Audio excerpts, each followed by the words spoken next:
ప్రభువైన యేసుక్రీస్తు నామములో ఈ కార్యక్రమాన్ని వీక్షిస్తున్న మీ అందరికీ నా యొక్క హృదయపూర్వకమైన వందనాలు తెలియపరుస్తున్నాను. అలాగే నాకు ఈ అవకాశం కల్పించిన దేవాది దేవునికి నేను నా కృతజ్ఞతాస్తుతులు చెల్లిస్తున్నాను. హల్లెలూయా. దేవుని యొక్క వాక్యముల నుండి మనం కొద్ది నిమిషాలు ధ్యానించుకుందాం. మరి మట్లాది వారము జరుపుకుంటున్నాం కాబట్టి ఆ సందర్భంగా మరి దేవుని యొక్క వాక్యమును మనము ధ్యానించుకుందాము. ఈరోజు ధ్యానము నిమిత్తము జకర్యా గ్రంథము 9వ అధ్యాయము 9వ వచనం మనం చదువుకుందాం. జకర్యా గ్రంథము 9వ అధ్యాయము 9వ వచనం. సియోను నివాసులారా బహుగా సంతోషించుడి, యెరూషలేము నివాసులారా ఉల్లాసముగా ఉండుడి. నీ రాజు నీతిపరుడును రక్షణ గలవాడును దీనుడనై గాడిద పిల్లను ఎక్కి నీ యొద్దకు వచ్చుచున్నాడు. హల్లెలూయా. ఇక్కడ మరి జకర్యా ద్వారా దేవుడు పలుకుతున్నటువంటి మాటలను ఇక్కడ మరి మనము చాలా స్పష్టంగా మరి మనం చూస్తున్నాం. సో ఆయన యేసుక్రీస్తు వారి యొక్క మరి యెరూషలేము ప్రవేశమును గురించి జకర్యా ఇక్కడ మాట్లాడుతున్నాడు. ఎందుకంటే మరి మనం కూడా మరి చూసినట్లయితే యేసుక్రీస్తు వారు శిలువ మరణానికి శిలువ శ్రమలకు మరి మన రక్షణ కొరకైన మరి ఆ యొక్క కార్యమును నెరవేర్చుటకు ఆయన వెళ్తున్నాడు. కానీ వెళ్తున్నప్పుడు ఆయన యొక్క ప్రవేశమును మరి మనం చూసినట్లయితే నిజంగా ఇక్కడ చెప్పబడినట్లుగా సియోను నివాసులారా బహుగా సంతోషించి యెరూషలేము నివాసులారా ఉల్లాసముగా ఉండి అన్నట్లుగా మరి ఆయన ప్రవేశం అంతా ఆ ప్రయాణం అంతా ఎంతో ఉల్లాసంగాను ఎంతో ఉత్సాహంగాను ఒక విజయవంతమైనటువంటి ప్రవేశముగా మరి మనం చూస్తున్నాం. అందుకనే that is called as the triumphal entry. మరి ఆ గాడిద పిల్ల మీద కూర్చొని ఆయన వెళ్తుంటే దారి పొడుగున వస్త్రాలు పరిచి మరి మట్టలు పట్టుకొని ప్రజలందరూ హోసన్నా హోసన్నా దావీదు కుమారునికి జయము, ప్రభు పేరట వచ్చి వాడు స్తుతింపబడును గాక అని చెప్పేసి ఆయనను స్వాగతిస్తున్నట్లుగా మరి మనం చూస్తున్నాం. ఇక్కడ మరి మనం చూసినట్లయితే మరి యేసుక్రీస్తు వారు మరి అందులోకి మరి అక్కడ ఎందుకు ప్రవేశిస్తున్నాడనంటే మరి ఆయన మరి ఆ సిలువకు తను తాను అప్పగించుకొని తన యొక్క అమూల్యమైన రక్తమును కార్చి మరి మనము రక్షణ పొందుటకై ఆయన చేయవలసినటువంటి ఆ యొక్క దేవుని యొక్క చిత్తమును దేవుని యొక్క ఉద్దేశమును సంకల్పమును నెరవేర్చడానికి ఆయన వెళ్తున్నట్లుగా మరి మనం చూస్తున్నాం. మరి ఇక్కడ మరి మనం చూసినట్లయితే అలాగైతే ఎవరు పడితే వారు పాపుల రక్షకుడుగా పిలువబడవచ్చా? ఎవరు పడితే వారు మరి ఈ విధంగా శిలువ శ్రమలు పొంది మరి శిలువ శ్రమం పొందిన వారందరూ మరి రక్షకులు అని అంటే అలా కాదు. మరి యేసుక్రీస్తు వారి గురించి మరి ఇక్కడ జకర్యా మాట్లాడుతూ మరి 3 ప్రత్యేకమైనటువంటి లక్షణాలు యేసుక్రీస్తు వారిని గురించినటువంటి రక్షకుడిగా యేసుక్రీస్తు వారు కలిగి ఉన్నటువంటి 3 ప్రత్యేకమైనటువంటి లక్షణాలను ఇక్కడ తెలియపరుస్తున్నాడు. అవేంటో మరి మనం చూసినట్లయితే ఇదే 9వ వచనంలో మరి మనం చూస్తే నీ రాజు నీతిపరుడును రక్షణ గలవాడును దీనుడునై గాడిద పిల్లని ఎక్కి నీ యొద్దకు వచ్చుచున్నాడు అనే మాటను ఇక్కడ చూస్తున్నాం. 3 విషయాలు ఇక్కడ తెలియపరుస్తున్నాడు. ఎలాంటి వారు అంటే యేసుక్రీస్తు వారు నెంబర్ 1 ఆయన నీతిపరుడు, 2వది రక్షణ గలవాడు, 3వది దీనుడుగా మరి ఆయన మరి మనం చూస్తున్నాం. సో ఈ 3 విషయాలు మనము ధ్యానించుకుందాం. మొట్టమొదటిగా మనం చూసినట్లయితే హీ ఈజ్ జస్ట్, ఆయన నీతిపరుడు అనే మాటను మరి మనం చూస్తున్నాం. ఆయన నీతిమంతుడైనటువంటి వాడు. మరి ఈ లోకంలో మరి మనం చూసినట్లయితే పాపం అనేటువంటిది లోకములో ప్రవేశించి మరి ప్రతి ఒక్కరూ పాపమునకు బానిసలైపోయినట్లుగా మరి మనం చూస్తున్నాం. ఇన్ రోమన్స్ చాప్టర్ విసి మరి రోమ పత్రికలో మరి 2 విషయాలు మనం చూస్తున్నాం. నెంబర్ 1 మొదటిగా మనం చూసినట్లయితే there is none righteous, no not one. నీతిమంతుడు లేడు, ఒక్కడునూ లేడు అనే మాటను మరి మనం చూస్తున్నాం. అలాగే మరి 3వ అధ్యాయంలో మనం చూసినట్లయితే మరి అందరూ పాపము చేసి దేవుడు అనుగ్రహించి మహిమను పొందలేకపోతున్నారు అని చెప్పేసి మనం చూస్తున్నాం. అంటే many of the people think that, చాలా మంది ఏమనుకుంటారంటే నేను ఇన్ని నీతి కార్యాలు చేశాను, ఇన్ని మంచి కార్యాలు చేశాను అని చెప్పేసి మరి వారంతట వారు మరి చాలా సంతోషపడుతూ ఉంటారు. Even we see the public praises because of our good works. మనం చేసినటువంటి మంచి పనులు బట్టి అబ్బా ఈయన చాలా మంచివాడండి, ఈయన చాలా నీతిమంతుడండి, ఈయన చాలా గొప్పవాడండి, ఈయన మనసు చాలా గొప్పదని ప్రజలు కూడా మనల్ని పొగడవచ్చు. ఓకే.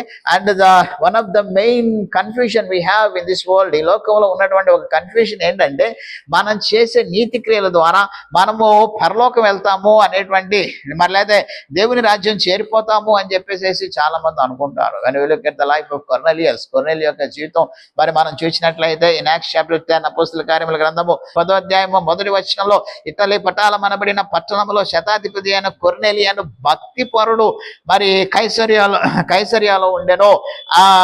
మరి అతడు తన ఇంటి వారందరితో కూడా దేవుని యందు భయభక్తులు కలిగిన వాడే, అలాగే ప్రజలకు ధర్మము చేయొచ్చు, ఎల్లప్పుడూ దేవునికి ప్రార్థన చేయువాడు. Okay, now he possess all the qualities which we think are sufficient to enter into, more than sufficient to enter into the kingdom of God, into heaven. దేవుని యొక్క రాజ్యం లేదా పరలోకానికి వెళ్ళడానికి కావలసిన లక్షణాలు ఈయన ఎంతో చక్కగా కలిగి ఉన్నాడు అనేటువంటి అని మనమందరం అనుకుంటాం. మనం ఆ విధంగా ఆలోచిస్తాం. మనకైతే మన దృష్టిలో మనం చూసినట్లయితే yes we can easily claim him a righteous person. చాలా స్పష్టంగా ఆయన నీతిమంతుడిగా మనం తీర్చేస్తాం, మనం డిసైడ్ చేసేస్తాం. కానీ according to the view of God, దేవుని యొక్క దృష్టిలో, దేవుని యొక్క ఆలోచన ప్రకారము his righteousness in it self is not sufficient for him to enter in to the Kingdom of God. దేవుని యొక్క రాజ్యం పరలోకం వెళ్ళడానికి ఆయన యొక్క నీతి కార్యాలు సరిపోవట్లేదు. అందుకనే దేవుని యొక్క దూత కొర్నేలికి ప్రత్యక్షమై కొర్నేలితో అంటది, నీవు యొప్పేకు మనుషుల్ని పంపించుకొని పేతురుని పిలిపించుకో, ఎందుకంటే he has to hear the gospel of Jesus Christ. యేసుక్రీస్తు యొక్క సువార్తను విని యేసుక్రీస్తుని మరి ఆయన తెలుసుకొని యేసుక్రీస్తునందు విశ్వాసం నుంచి రక్షణ పొందడం ద్వారా మాత్రమే he will become righteous. ఆయన నీతిమంతుడిగా తీర్చబడి దేవుని యొక్క రాజ్యమునకు మరి అర్హుడు అవుతాడు అనేటువంటి విషయము మరి అక్కడ మరి కొర్నేలి యొక్క జీవితాన్ని బట్టి మనం చూస్తున్నాం. ఎందుకంటే ఆయన పాపం చేసిన వ్యక్తి కాదు, దేవుని యందు భయభక్తులు కలిగిన వాడే, అలాగే నీతిపరుడుగా ధర్మకార్యాలు చేసుకుంటూ చాలా చక్కగా జీవిస్తున్నటువంటి వ్యక్తి. ఈ రోజు అనేకులు కూడా అలా ధర్మకార్యాలు, నీతి కార్యాలు జరిగించి వారు అనుకుంటున్నారు మనం పరలోకం వెళ్ళిపోతామని. కానీ there is another thing from which we have to come out. మనము రక్షణ పొందవలసినది లేదా బయటికి రావాల్సినటువంటి ఇంకో విషయం ఉన్నది. అదేంట్రా అంటే జన్మ పాపము, the curse which has entered into this world through the sin of Adam. ఆదాము చేసినటువంటి పాపము ద్వారా ఈ లోకంలోనికి ప్రవేశించినటువంటి ఆ యొక్క పాపము అనేటువంటిది మరి మనం చూస్తున్నాం. అందుకనే మరి ఆదాము పాపము చేయడం ద్వారా కేవలము ఆదాము మాత్రమే కాదు, భూమి సృష్టి అంతా శపించబడినట్లుగా మరి మనం చూస్తున్నాం.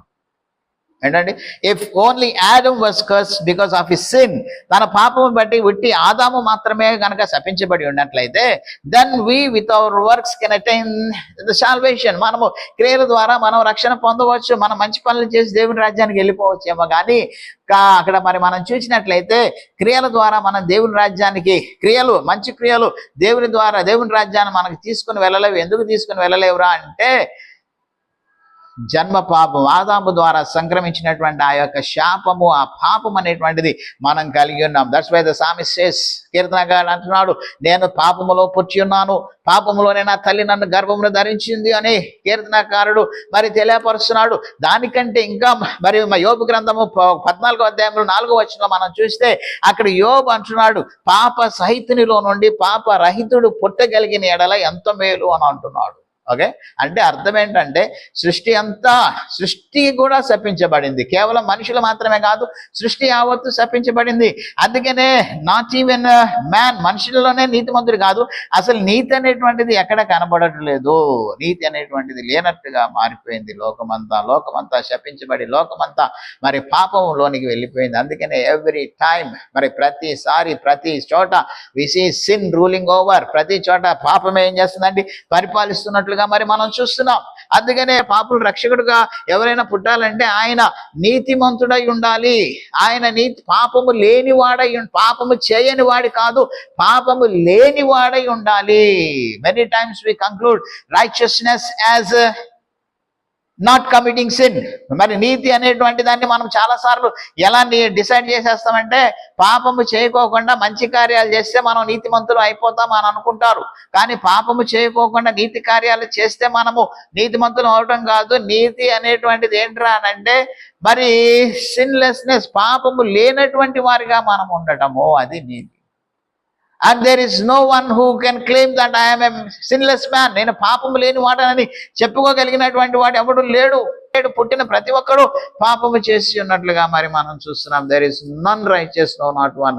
మనము నీతిమంతుడు అనేటువంటి వాడు లేడు, ఒక్కడు కూడా లేనట్లుగా చూస్తున్నాం. అందుకనే but to save us. God's desire is not that we should perish. దేవుని యొక్క ఆలోచన ఏంటి? మనము నాశనం అవటము, మనం నశించడం దేవుని యొక్క ఆలోచన కాదు. మనము దేవుని రాజ్యం చేరాలనేటువంటిది దేవుని యొక్క ఉద్దేశం. So as the Bible concludes that there is none righteous, no not one, నీతిమంతుడు లేడు, ఒక్కడు లేడని దేవుని యొక్క వాక్యం చాలా స్పష్టంగా తెలియపరుచుండగా, మరి దేవుని యొక్క రాజ్యం చేరగలిగిన వారు, దేవుని యొక్క రాజ్యంలో ప్రవేశించగలిగిన వాడు ఎవరు లేరు. అందుకనే మరి దేవుడు అంటున్నాడు, దేవుడు నిర్ణయించినటువంటి విషయం ఏంటంటే that he wants to bring us back to him. మనలను తిరిగి దేవుని యొద్దకు తీసుకురావాలనేటువంటి ఆలోచన దేవుడు కలిగి ఉన్నవాడై, మరి ఆయన తన కుమారుని ద్వారా ఈ యొక్క ఆలోచన నెరవేర్చుటకు ఆయన నిర్ణయించి ఉన్నాడు. when we look at this, ఈ యొక్క విషయం కూడా మరి మనం గమనించినట్లయితే, మరి he has come to this conclusion of sending his son as a savior to this world. మరి ఆయన తన కుమారుని లోకానికి లోకరక్షకుడిగా పంపాలనేటువంటి నిర్ణయము ఆదాము పాపం చేసిన తర్వాత కాదు. though he revealed his plan after they committed sin, after Adam and Eve committed sin, ఆదాము అవ్వలు పాపం చేసిన తర్వాత తన యొక్క ప్రణాళికను ఆయన తెలియపరిచినప్పటికీ, మరి పేతురు పత్రిక 1వ అధ్యాయంలో మరి మనం చూసినట్లయితే, ఆ నిర్దోషంలో నిష్కలంకమైన గొర్రెపిల్ల వంటి క్రీస్తు యొక్క రక్తము ద్వారా మీరు విమోచించబడితీరు అని చెప్పి అక్కడ పేతురు అంటున్నటువంటి మాట ఏంటంటే, ఆయన జగత్తు పునాది వేయబడక మునిపే నియమింపబడెను, కానీ కడవరి కాలమున ఆయన ప్రత్యక్షపరచబడెను. అంటే నిర్ణయించబడింది ఎప్పుడండి? Not after Adam and Eve committed sin. ఆదాము అవ్వలు పాపం చేసిన తర్వాత ఆయన నిర్ణయించబడలేదు. అంటే ఆదాము అవ్వలు పాపం చేసేసినాక దేవుడు కూర్చొని, అరే నేను ఆదాముతో అన్నాను కదా, ఇదో ఈ పండు తినమని నేను నిశ్చయంగా చచ్చిపోతామని చెప్పాను, కాబట్టి ఇప్పుడు ఏం చేద్దాం, మనం ఆదాముని చంపేద్దాం లేదంటే ఇంకేదైనా మార్గం ఉందా అని అప్పుడు కూర్చొని ఆలోచించింది కాదు ఇది. The plan was already made even before the foundation of the world. జగత్తు పునాది వేయబడక మునిపే ఈ యొక్క ప్రణాళిక దేవుడు కలిగి ఉన్నాడు.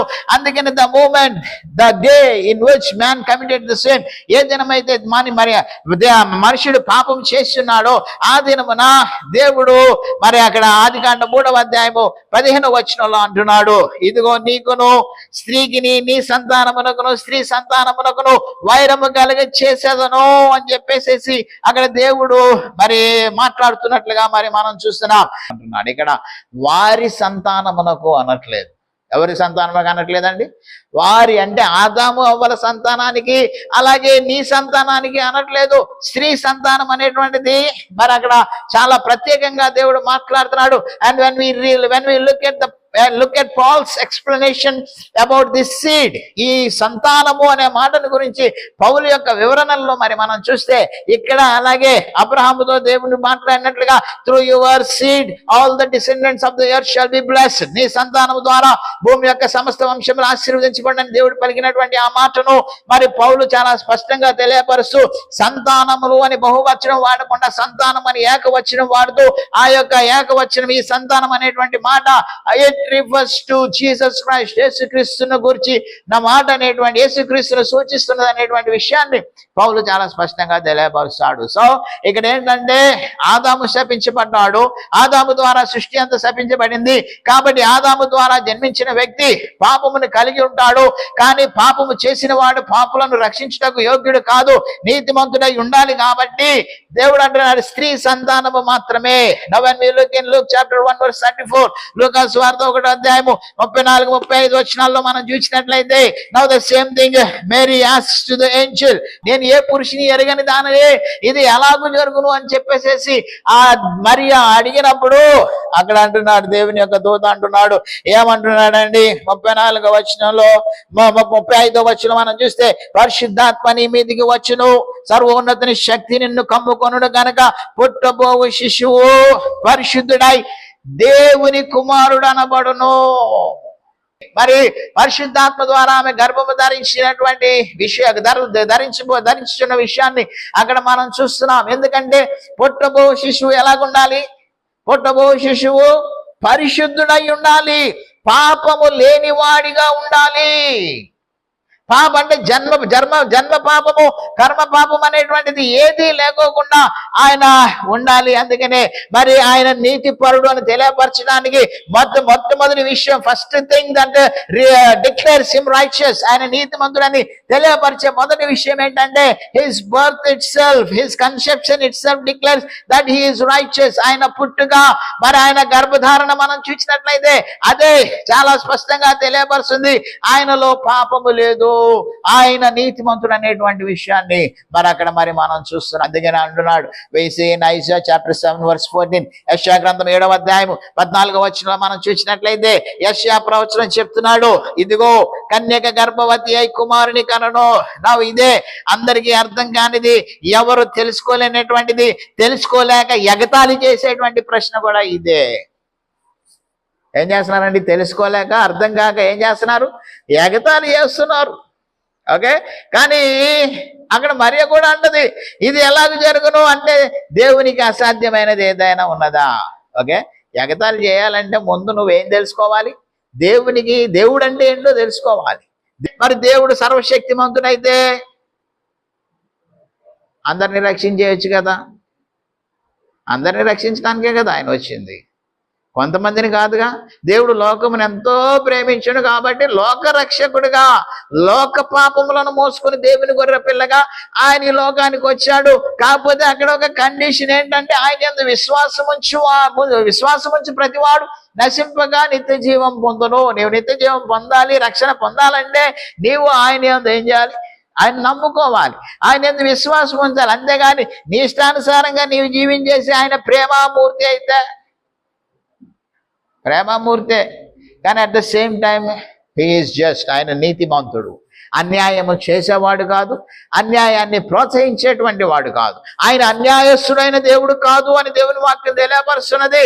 అంటే ఎట్టకుండా ఏమలేదు, నాకు ఈయనంటే ఇష్టం కాబట్టి ఈయన పాపం చేసి ఆయన దుర్మార్గుడైన నేను పరలోకం తీసుకుంటున్నాను. That is against his character. అది ఆయన స్వభావమునకు విరుద్ధము. నిన్ను రక్షించాలనే ఉద్దేశం కలిగి ఉన్నాడు కాబట్టి ఆయన ఈ లోకానికి తన యొక్క కుమారుని పంపి ఉన్నాడు. సో దేవునికి అసాధ్యమైనది ఏదీ లేదు. అందుకనే ఆయన మరి ఈ యొక్క మరి యేసుక్రీస్తును మరి కన్య అయినటువంటి మరియ ద్వారా ఈ లోకంలోనికి జన్మింపజేసినట్లుగా చూస్తున్నాం. అందుకనే ఆయన పరిశుద్ధుడు. ఎందుకని ఆయన పరిశుద్ధుడు అంటే నాట్ ఓన్లీ క్రియల ద్వారా మాత్రమే కాదు, ఆయన పుట్టుకలో కూడా ఆయన పాపము లేదు, పరిశుద్ధుడిగా ఆయన ఈ లోకంలో జన్మించాడు కాబట్టి ఆయన నీతిపరుడు. రెండో విషయం మరి చూసినట్లయితే ఆయన జీవితంలో ఆయన నీతిమంతుడిగా జీవించాడు, పరిశుద్ధుడిగా ఆయన జీవించాడు. యోహాను సువార్త 8వ అధ్యాయము 46వ వచనంలో యేసుక్రీస్తు వారు ఒక ప్రశ్న అడుగుతున్నాడు, నా యందు పాపమున్నదని మీలో ఎవడు స్థాపించును? ఏమడుగుతున్నాడండి? నా యందు పాపమున్నదని మీలో ఎవడు స్థాపించును అని చెప్పేసి ఎవరు నిరూపించగలరు నాలో పాపం ఉన్నదని చెప్పి ఆయన ప్రశ్నిస్తున్నాడు. రెండో విషయం మరి మనం చూసినట్లయితే ఎవడి నీతి ఎవడి క్రియలు వాడికి సరైనటువంటివిగానే కనబడుతున్నాయి. ఒకని కార్యము వాడికి సరైనదిగా, ఒకని మార్గము వానికి సరైనదిగానే కనబడను అని చెప్పి సామెతల గ్రంథంలో మరి మనం చూస్తున్నాం. So every man is righteous in his own side. ప్రతి ఒక్కడు ఎవడి దృష్టికి వాడు నీతిమంతుడే. దొంగ దృష్టికి ఆయన చేసే దొంగ పనులన్నీ ఆయనకి సరైనటువంటివే. And he has an explanation for that. దాని కొరకైన వివరణ ఆయన కలిగి ఉన్నాడు. ఇదిగో ఇందువల్ల నేను ఈ విధంగా మారాల్సి వచ్చింది అంటాడు. అలాగే హత్యలు చేసేవాడికి హత్యలు చేయడం అనేటువంటిది వారి దృష్టిలో సరైనటువంటిదే కదా. ఏ హంతకుడినైనా సరే, ఏ వ్యక్తినైనా సరే ఊరికి నేలి సరదాగా చంపేస్తాడా? There is a reason for every person to become a killer. మరి ఒక హంతకుడిగా మారడానికి ప్రతి వ్యక్తికి ఒక కారణం ఉన్నది. So in his point of view, ఆయన యొక్క దృష్టికోణంలో ఆయన నేరస్తుడు కాదు. So everyone is right in his own side. ప్రతి ఒక్కడు వారి దృష్టి యందు ఎవరికి వారు నీతిమంతులే. కానీ అలా కుదరదు. దెర్ ఈస్ ఎ లా. ఒక ధర్మం అనేటువంటి ఉన్నది. we being the citizens of India, మనము భారతదేశ మరి పౌరులమై ఉండి భారతదేశానికి సంబంధించినటువంటి వారం కాబట్టి నా righteousness is not acceptable in the court of law. మరి ఆ యొక్క కోర్టులో నిలబడి నేను ఇందుకు చేశాను కాబట్టి నేను చేసిన తప్పు కాదంటే కుదరదు. మన ఇండియన్ పీనల్ కోడ్ ప్రకారము, ఐపీసీలో ఉన్న సెక్షన్స్ ప్రకారము నీవు చేసింది సరి అయినదని నిరూపించబడితేనే అది సరైనటువంటిది, సరైనది కాదని నిరూపించబడితే నువ్వెంత వాదించుకున్నది సరైనది. అలాగే God has a court of law, దేవునికి కూడా మరి ఆయన దృష్టిలో దేవుని యొక్క కొలతబద్ధ ఉన్నది. దేవుని దృష్టిలో నీవు నీతిమంతుడై ఉండాలి, దేవుని దృష్టిలో నీ క్రియలు అంగీకారంలో ఉండాలి, దేవుని దృష్టిలో నీవు యోగ్యుడిగా ఉండాలి. జెనసిస్ చాప్టర్ 4 ఆదికాండ 4వ అధ్యాయంలో ఆదాము సంతానమైనటువంటి కయీను హేబేలు ఇద్దరు ఏం చేస్తారు? They both wanted to offer an offering to the Lord. యెహోవాకు అర్పణ అర్పించాలని చెప్పేసి ఇద్దరు డిసైడ్ అయిపోయి ఇద్దరు ఏం చేస్తారు? వారి యొక్క అర్పణలు తీసుకొని వస్తారు. Now here many people what they say, చాలా మంది ఏమంటారంటే, చాలా మంది యొక్క ఆలోచన ఏంటంటే కయ్యను కూడా గొర్రెలు తెచ్చుంటే దేవుడు స్వీకరించేవాడు అంటారు. హేబేలు గొర్రెలు తెచ్చాడు కాబట్టి ఆయన దేవుడు స్వీకరించాడు, కయ్యను గొర్రెలు తేలేదు కాబట్టి దేవుడికి స్వీకరించలేదు. కయ్యను కూడా అంటే కాదు. అక్కడ ఏంటండి, దానికంటే ముందు ఒక మాట అంటున్నాడు. ఏమంటున్నాడు? ఆదికాండం 4వ అధ్యాయంలో మరి ఆ యొక్క వాక్యాన్ని మనం స్పష్టంగా కనుక చదివినట్లయితే, దేవుడు హేబేలును అతని అర్పణను లక్ష్య పెట్టెను. ఎందుకని హేబేలు అర్పణ దేవుడు స్వీకరించాడండి అంటే ఆయన గొర్రెలను అర్పించాడో లేదంటే ఇంకేదో అర్పించాడని కాదు, కానీ ముందు దేవుడు హేబేలును లక్ష్య పెట్టాడు. అనగా హేబేలు యొక్క జీవితము దేవుని దృష్టిలో మరి యథార్థంగాను అనుకూలంగా ఉన్నది, యోగ్యమైనటువంటిదిగా ఉన్నది కాబట్టి, అనగా హేబేలును దేవుడు అంగీకరించాడు, స్వీకరించాడు కాబట్టి హేబేలు యొక్క అర్పణను కూడా దేవుడు స్వీకరించాడు. అలాగే కయ్యను విషయంలో అంటున్నాడు 5వ వచనంలో, 4వ అధ్యాయం 5వ వచనంలో, కయ్యనును అతని అర్పణను ఆయన లక్ష్య పెట్టలేదు. యాక్చువల్గా ఇండీడ్ వారి క్రియల ద్వారా మరి మనం చూసినట్లయితే both have done the right thing, వారు సరైనటువంటిదే చేశారు.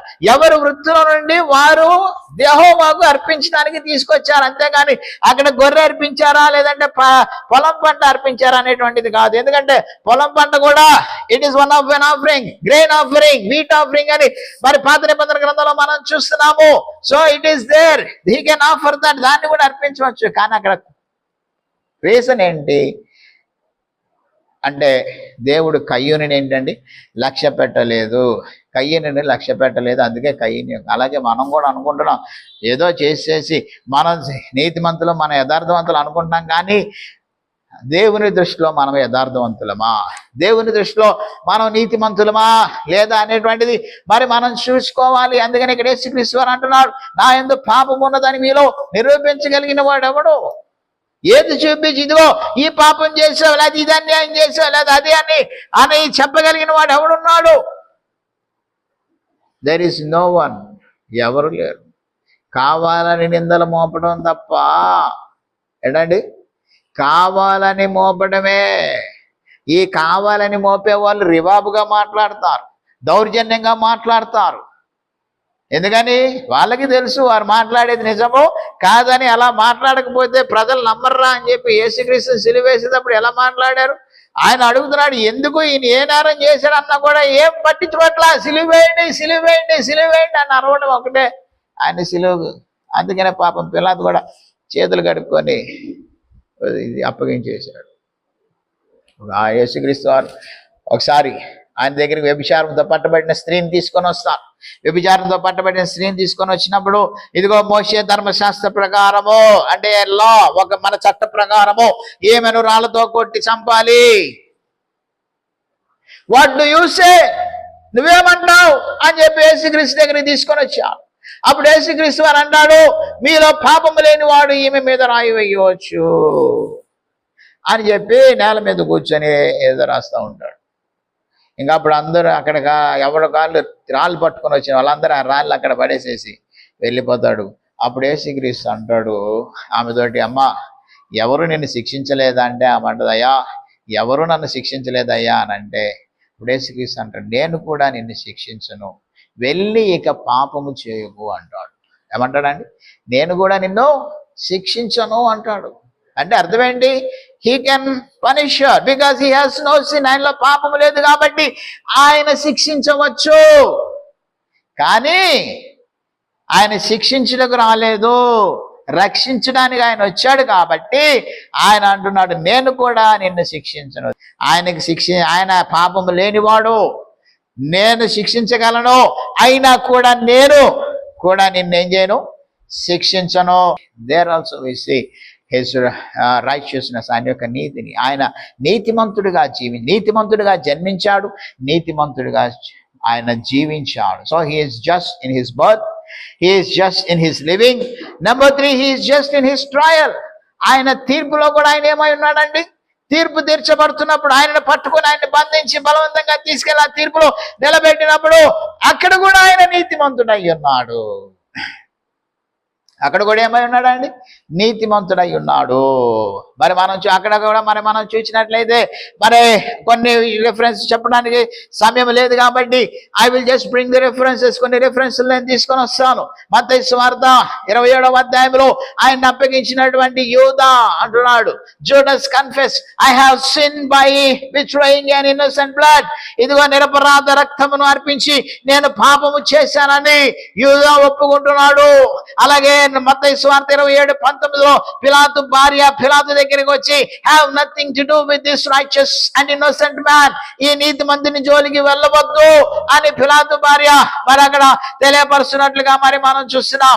అలాగే మరి మత్తయి సువార్త 27వ అధ్యాయం 23వ వచనంలో పిలాతు ప్రశ్నిస్తాడు, why, what has he done that is evil, ఈయన చేసిన పాపము ఏంటి, ఎందుకు ఈయన్ని సిలువ వేయాలి అని చెప్పేసి ఏ పిలాతు కూడా ప్రశ్నిస్తాడు. ఎందుకంటే they found no evil in him, ఆయనలో ఏ విధమైనటువంటి పాపము నేరము ఆయనలో కనబడలేదు కాబట్టి ఆయన మరి ఆ విధంగా మరి తెలియపరుస్తున్నాడు. So and all the judgement of the trial of Jesus, యేసుక్రీస్తు వారి యొక్క తీర్పంతటిలో మరి మనం చూసినట్లయితే there was no place where he was proven guilty. ఆయన నేరస్తుడని లేదంటే పాపము చేశాడని నేరము చేశాడని నిరూపించబడడం అనేది ఎక్కడ మనం చూడట్లేదు. ఫస్ట్ పిలాతు దగ్గర మనం చూస్తున్నాం. Then he was sent to Herod, Herod దగ్గరికి పంపించాడు. పిలాతు వల్ల కాగా హెరోద్ కూడా ఏం చేశాడు, ఆయనకు కూడా ఏ నేరంగా ఏది ఆయనలో కనపడలేదు కాబట్టి బాబు నాకు సంబంధం లేదు, నువ్వే చూసుకో, నీ ప్రాంతం వాడు కదా అని మళ్ళా పిలాతు దగ్గరికి పంపించాడు. పిలాతు మరి ఆ విధంగా ఇక ఆయనలో ఏది కనబడిపోయేసరికి చివరికి పిలాతు అంటున్నాడు, I am innocent of this righteous man's blood, ఈ నీతిమంతుని రక్తం విషయమై నేను నిరపరాధిని అని చెప్పి ఆ మీదే చూసుకోండి అని చెప్పి ఇక ఆయన చేతులు కడుక్కొని వాళ్ళ పోరు తట్టుకోలేక వాళ్ళకి అప్పగించేసాడే తప్ప నేరస్తుడిగా వారికి అప్పగించలేదు.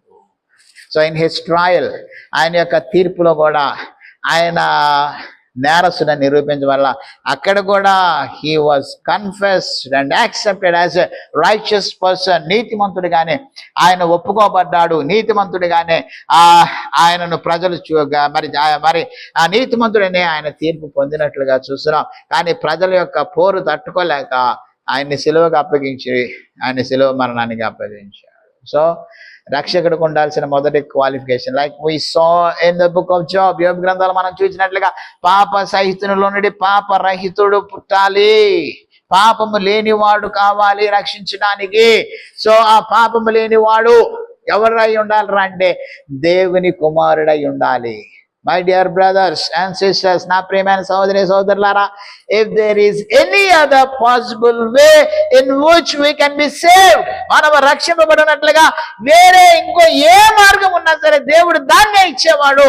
కానీ దీన్ని ఇవ్వడానికి తన కుమారుడినే పంపడానికి గల కారణము ఏంటంటే ఆయన ద్వారా తప్ప ఎవడను తండ్రి యొద్దకు రాలేడు. ఈ మార్గము తప్ప వేరే మార్గం మనం రక్షణ పొందినట్లుగా వేరే మార్గము లేదు. ఈ నామము తప్ప మరి ఏ నామము ఇవ్వబడలేదు. అందుకనే ఆయన తన అద్వితీయ కుమారుణ్ణి ఈ లోకానికి పంపవలసి వచ్చింది. కాబట్టి బ్రహ్మదేవుని బిడ్డలారా, ఆయన నీతిపరుడు. ద ఫస్ట్ క్వాలిఫికేషన్ జకరియా ప్రొఫెసైస్, జకరియా ప్రవచిస్తున్నటువంటి మొదటి క్వాలిఫికేషన్, నీ రాజు నీతిపరుడు. ఇంకా 2 ఉన్నాయి, రక్షణ గలవాడును దీనుడును. సమయం లేదు కాబట్టి వచ్చేవారం వాటిని మనం ధ్యానించుకుందాం. కాబట్టి ఈ యొక్క సాయంకాల సమయంలో ఆయన నీతిపరుడు కాబట్టే ఆయన రక్షించడానికి అర్హుడు, యోగ్యుడై ఉన్నాడు. ఆయనలో పాపము లేదు కాబట్టి పాపులమైన మన కొరకు ఆయన తను తాను బలిగా యాగముగా అర్పించుకున్న ఆ యొక్క యాగము స్వీకరించబడింది, మనము రక్షించబడుతున్నాం. కాబట్టి ఈ మట్లాది వారంలో యేసుక్రీస్తు వచ్చారని చెప్పి మనం కేకలు వేసి వారికి లాగా ఇది చేసి తర్వాత సిలువ వేయడం అంటాం కాదు. ఏం చేయాలండి? ఆయన రాక భావనను మనము గుర్తెరిగి ఆయన కొరకు మన జీవితాలను సమర్పించుకొని జీవించాలి. ఆ విధంగా జీవించి కృప దేవుడు మనందరికీ దయచేయుగాక. ఆమేన్.